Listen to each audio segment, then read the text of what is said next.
Héctor Navarro es el creador de una poética que lo ha llevado a ser uno de los pintores contemporáneos mexicanos más reconocidos. Poseedor de una vasta obra, se revela en ella un dibujo depurado, una paleta de color muy rica en matices y en texturas.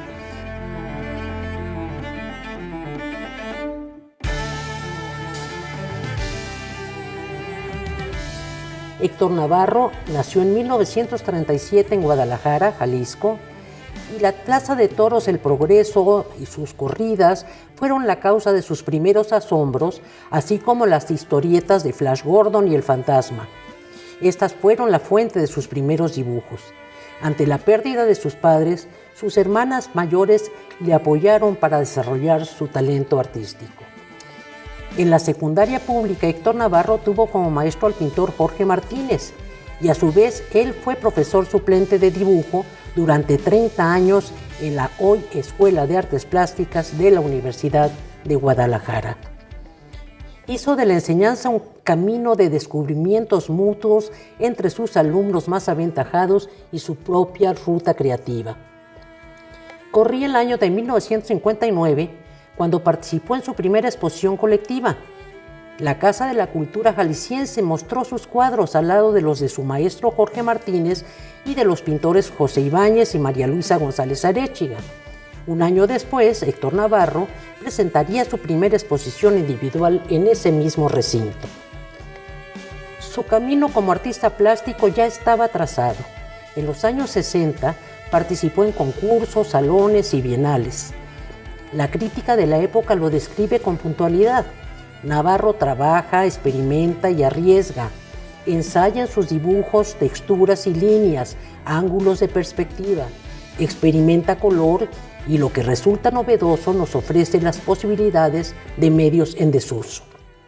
Esta reseña de Salvador Escamilla configura un destino que a lo largo de 60 años de creación ha sido fiel a sus búsquedas y hallazgos.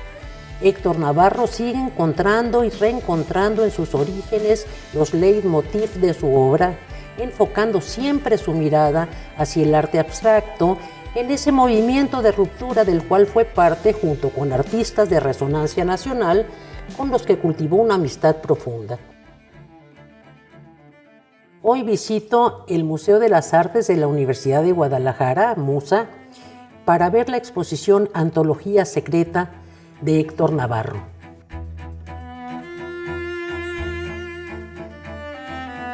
En ella, el artista jalisciense muestra la fuerza creadora y el imaginario que lo ha llevado a exponer en varios museos del mundo y que le han hecho merecedor del Premio Jalisco en Artes Plásticas en el año de 1990 y del primer premio de la Bienal de Pintura José Atanasio Monroy en 2005.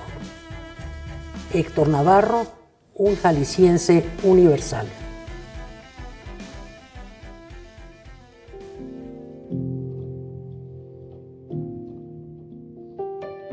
Héctor Navarro, qué gusto encontrarme contigo hoy aquí en este espacio del Museo de las Artes de la Universidad de Guadalajara, en el contexto de esta gran exposición que recientemente se inauguró, Antología Secreta. Antología Secreta, ¿por qué ese nombre? Bueno, en realidad es porque toda la obra estaba desconocida y guardada en casa.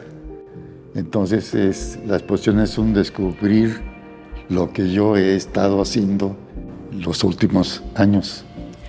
Me parece que de alguna manera están representados esas distintas etapas de tu trayectoria artística. Es un resumen de técnicas y de temas. ¿Cómo rompiste con esta forma convencional de trabajar los cuadros y metes cartón, metes collage? ¿Cuándo empiezas a hacer ese tipo de intervenciones en tu obra? Bueno, desde que estaba en la escuela llegaron unos nuevos materiales, pasta. Ese producto me daba relieve la pintura.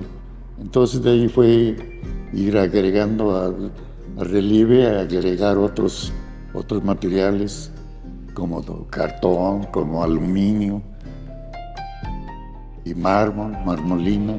Entonces fue enriqueciéndose en vez de estar liso, estaba con cierta textura.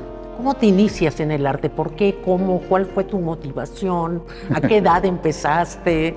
¿Cómo fue? Cuando yo estaba en la secundaria, tenía un maestro de dibujo que se llamaba Jorge Martínez. Ni más ni menos. Ni más ni menos. Entonces él en ese momento estaba haciendo la escuela de artes. Me vio que yo tenía alguna habilidad y me invitó a asistir a la escuela de artes. O sea, el maestro Martínez fue el iniciador, ¿no?, de la Escuela de Artes Plásticas de la Universidad de Guadalajara. Así es. Y después del maestro Jorge Martínez, que fue un gran maestro y que tiene una gran trayectoria dentro de la plástica de Jalisco, ¿quiénes más tuviste como maestros en la universidad? Pues realmente fue realmente el único que me dejó una huella de profesional. Oye, ahora cuéntame un poco más de tu trayectoria, porque yo sé que tú eres arquitecto. Es que cuando salí de artes plásticas, para complementar mi educación, entré a arquitectura. Oye, ¿te tocó en este ámbito de la arquitectura de esos años, te tocó todavía la influencia de los Díaz maestros, Morales, de Díaz Morales y toda esa... Tremendo, pero salí. Que estaba Olivier Segán, te tocó Sí. como maestro Sí. en escultura. Pues se llamaba artes visuales, artes no visuales. era precisamente escultura, sino que era pues educación visual realmente. Educación visual. ¿Ejerciste alguna vez la arquitectura? ¿Hiciste casas como arquitecto? Bueno, empezando por mi casa. Que es muy bonita. Pero yo trabajé con arquitectos como Eric Ufal, que fui uno de sus dibujantes ahí. Eric Ufal, toda esa hice generación dejó una huella en Jalisco. Hice ¿no? yo muchos diseños de cosas para él ahí en su taller.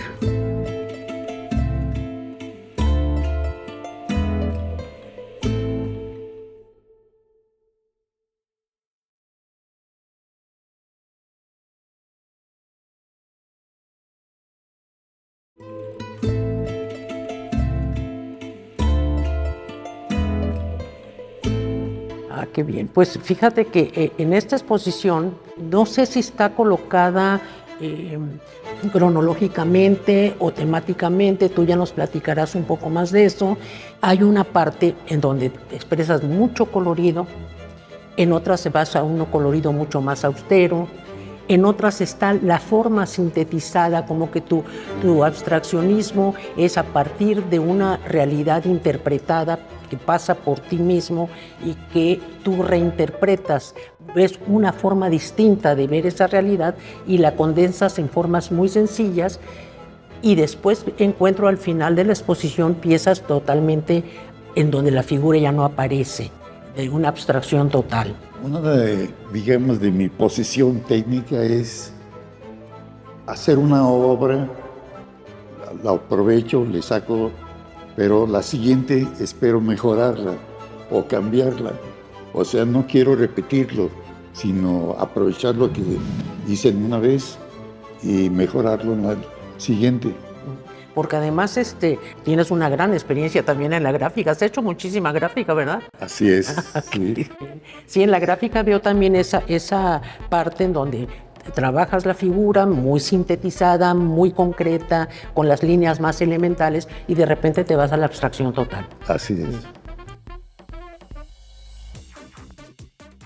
Fíjate, Héctor, que a mí me parece que tu trayectoria pues es sumamente importante dentro de la plástica, no solamente de Jalisco, sino de la plástica nacional. Has expuesto en espacios muy importantes, y a mí me parece que en la historia del arte mexicano no se ha hecho énfasis, no se ha hecho hincapié en ese grupo de ruptura que surgió en Guadalajara, del cual tú fuiste pionero. ¿Qué reacción hubo del público con la obra que ustedes en esos momentos presentaban, y que era como un cambio total de la mirada de lo que el público de Jalisco estaba acostumbrado?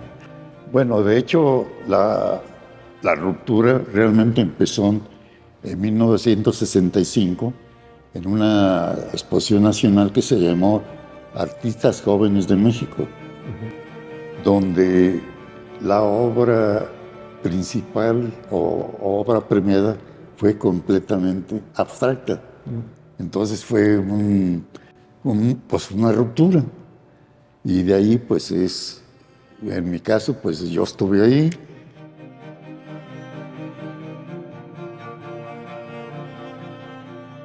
La principal, pues fue lo que se llamó el Salón Independiente, que fue una asimilación de la ruptura completamente.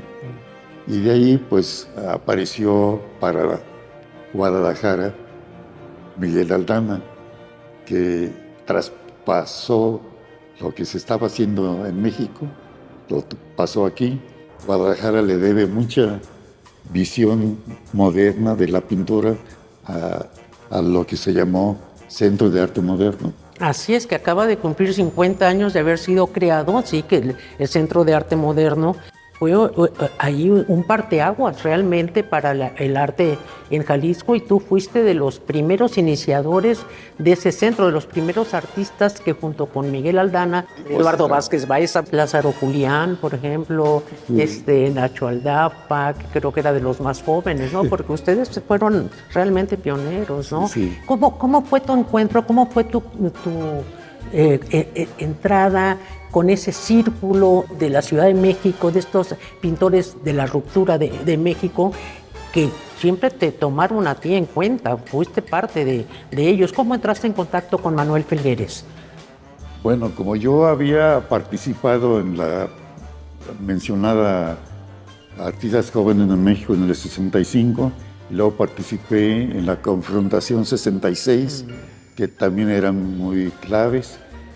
Y de ahí, pues ya estaba yo, digamos, fichado como el jalisquillo, entrometido ahí. Y cuando se hizo el Salón Independiente, me incluyeron. Ese Salón Independiente fue importantísimo, Recibí ¿sí? una invitación directamente de Manuel Felgueres. De Manuel Felgueres, es el que te invita a participar. Sí, directamente. Sí. Ese Salón Independiente, por cierto, surge de un movimiento contrario a las instituciones, porque es esa reacción que tienen un grupo de artistas ante una cierta, pues, imposición que tuvieron las autoridades con motivo del 68, de las Olimpiadas en México, que hicieron una gran convocatoria y restringieron a cierto tipo de arte, y ellos dijeron no, pueden entrar todo tipo de actividades, y empezaron con estas actividades efímeras, ¿verdad? Se abrió al universo, la pintura universal. Exactamente, y al uso de materiales distintos como los que tú ya usabas desde que estabas en la Escuela de Artes Plásticas de la universidad, Sí. ¿no? Porque hacen cosas de cartón, de periódicos, cosas efímeras, ¿no? Sí, uno de los salones independientes fue precisamente no usar materiales tradicionales, sino que todo estaba para hacerlo en papel y cartón. Entonces toda la exposición se hizo solamente con papel y cartón. ¿Esa fue en México o aquí? México, Aquí. México. Porque después aquí hubo una actividad parecida en el Centro de Arte Moderno, en donde hicieron algo también efímero, ¿no? Sí. Y hubo escultura efímera, Sí. bueno, y los murales efímeros, Así, esa fue la pretensión. en los que tú participaste y que actualmente vas a volver a intervenir.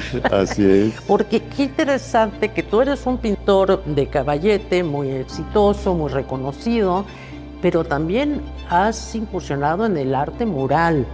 Sin embargo, tu obra siempre tiene un contenido, sin ser ni panfletaria, sin ser una obra que pretenda ser didáctica, ni nada. Tiene un contenido nacionalista muy interesante. Ese mural que tienes, por ejemplo, fuera del Centro de Arte Moderno, actual Museo Anguiano, es la figura de un caballo con un hombre adherido, como lo veían. Cuéntanos. Bueno, el tema se llama teúles. Teúles. Teúles son, pues, los españoles, pero los mexicas creían que el caballo y el hombre barbado, rubio, eran una sola cosa, era un tremendo impacto.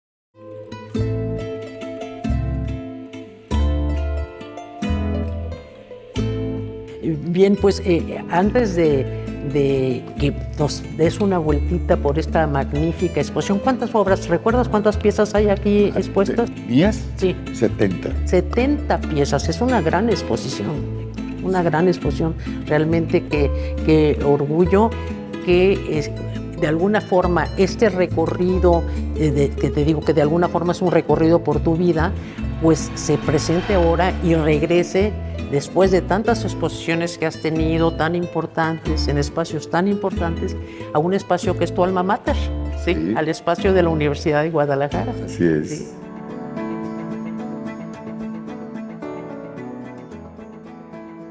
Sé que estuviste también en Petit Palais, en París. ¿Cómo fue eso? ¿Cómo es que tu obra participó dentro de una exposición en Petit Palais, en París? Te quiero recordar que en ese tiempo había el Salón Anual de Artistas. Entonces era mandar la obra a México y ahí nos ponían. ¿El Salón Anual aquí en Guadalajara? No, En México. en México. En México. Salón Nacional. Nacional. Ok, sí. Cada año. Ajá. Entonces enviaba uno la obra y nos mandaban arriba del Palacio de Bellas Artes, lo de arriba, o nos mandaban al Auditorio Nacional en Claro, el sí. lobby. Ajá. Pero en particular esta fue por concurso nacional. Entonces, pues a mí yo creo que me eligieron porque tenía un material diferente. Mi obra tenía aluminio. Entonces eso yo creo que les llamó la atención. Ajá. Y entonces con eso fui a París. Yo recuerdo también, bueno, que me hiciste el honor de aceptar una invitación al Palacio de Bellas Artes, que pusimos aquella exposición tuya que se llamó El Toque de Midas, ¿no? Sí, así El Toque es. de Midas. Sí. Fue de una elegancia, una presencia tuya en el Palacio de Bellas Artes maravillosa. Y yo recuerdo que Raquel Tibol, que era respetadísima y muy temida crítica de arte, a la que todo el mundo le tenía pánico, te dedicó todo un artículo en la revista Proceso refiriéndose muy positivamente a esa exposición. Así es, sí. Sí, es uno de los medallas que tengo de ella, me trató muy bien. Particularidad de esa exposición era que yo estaba aprovechando la técnica de los estofados coloniales. Entonces, pero en tela, que ya lo había hecho Matías Geritz, que es un mito, pero él las hacía por teléfono.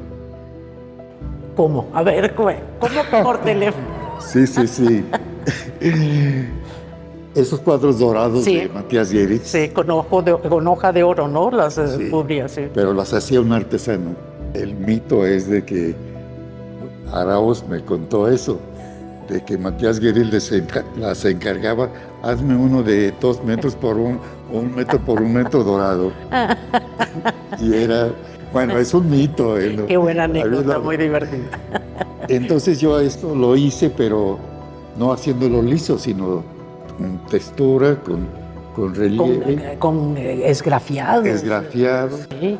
pero con oro de hoja. Y con contrastes muy fuertes, de oscuros. Pues el oro lo oxidaba o lo goteaba, lo manchaba, lo rayaba, pues es hacerlo diferente, ¿no? Sí, y aquí tienes en la exposición algunas piezas con dorados. Así es. Sí, ajá. Con oro de hoja. Luego nos las muestras. Sí, la verdad que a mí me pareció una exposición extraordinaria y luego, pues sí, realmente es una estrella que Raquel Tibol, que era tan temida. Dicen que los artistas iban al psicoanalista y que en el diván, en vez de decirle, oiga, que mi mamá, que mi papá, decían, Raquel Tibol me criticó esta semana. Y a ti te elogió. ¿Verdad? Sí. Sí, fantástico. Muy bien. Y no sé si pudiéramos platicar también un poquito más, ya otra vez regresándonos a Guadalajara.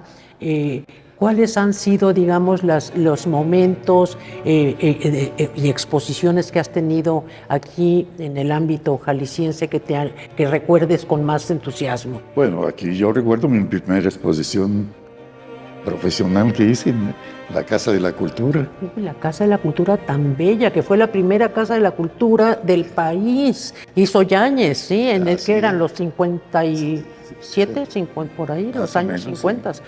Eran unos temas hasta religiosos, porque hice una crucifixión. Y fue fue también muy, bueno, no quiero decirlo, pero fue muy exitoso porque la vendí con los gringos, llegaron y les fascinó esa crucifixión porque hice otro cuadro que era una cara que se llamó El Espectador y en el ojo dibujé la crucifixión. Entonces era un testigo de la crucifixión. Entonces eso les fascinó porque se llevaron la crucifixión y el espectador. Ah, qué bien. Fíjate, no me sabía yo esa. Qué bien. Una anécdota de muchos años. Sí, entonces naciste aquí en Guadalajara, aquí creciste y aquí ingresaste a la Universidad de Guadalajara. ¿Qué significa, qué presencia ha tenido en tu vida ese paso y ese contacto con la Universidad de Guadalajara? Bueno, eso fue una gran oportunidad para desarrollarse. Inclusive yo, cuando después fui maestro, hice mucho hincapié en mis alumnos de la oportunidad que estaban teniendo en el estar en la universidad, porque les dije que había mucha gente que estaba esperando su lugar y pues yo traté de comunicar esa actitud pues profesional, ética, responsable con la universidad. Qué bien, caray, porque sí, realmente muchos de los artistas que han tenido una trayectoria importante dentro de la plástica Jalisco, pues han salido de las aulas de la Universidad de Guadalajara, ¿verdad? Sí. Artistas como tú, como el maestro Estanislao Contreras, sí, como Lolita Ortiz, como muchas otras personalidades que ha dado la universidad. Enrique Rico, que ya falleció, ¿verdad? Sergio Garbal. Así es. Pues qué gusto platicar contigo, Héctor. Podemos seguir platicando muchas horas más, pero ya no quiero abusar también de tu tiempo. No, con mucho gusto. Muchas gracias.